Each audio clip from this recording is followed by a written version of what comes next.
So hello everyone, युट्युबमा playlist कसरी बनाउने त म यस भिडियोमा तपाईहरुलाई बताउने छु।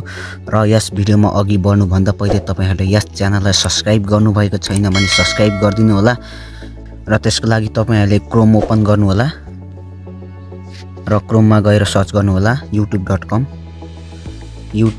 सर्च गर्नु होला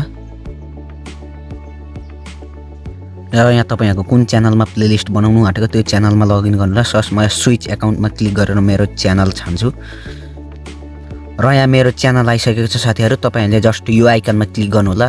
मैले यहाँ क्लिक गरे र युआर च्यानल भनेर यहाँ क्लिक गर्नु होला। जस्ट यहाँ कस्टमाइज च्यानलमा क्लिक गर्नु होला। केही बेर पर्खनुहोस् र यहाँ तपाईहरुले देख्न सक्नुहुन्छ यहाँनिर तपाईहरुले यसमा क्लिक गर्नु होला। जस यहाँ कन्टेन्ट लेखिरहेछ साथीहरु र तपाईहरुले प्लेलिस्टमा कुन भिडियो हाल्ने त्यसलाई टिक गर्नु होला।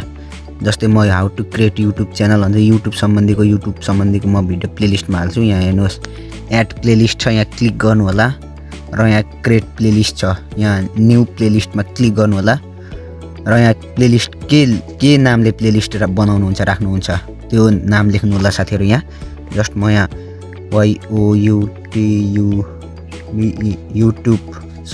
YouTube अबाउट युट्युब राख्छु। तपाईहरुले यहाँ यस कुन राख्नुहुन्छ डिस्क्रिप्सन पनि दिन सक्नुहुन्छ। चाहे तपाईहरुले यतिकै यसलाई छोड्दा हुन्छ। यहाँ क्रिएटमा क्लिक गर्नु होला र सेभमा क्लिक गर्नु होला। यसरी साथीहरु तपाईहरुको प्लेलिस्ट क्रिएट भइसकेको छ र म तपाईहरुलाई युट्युबमा गएर पनि देखाउँछु। र यहाँ प्लेलिस्टमा जानु होला।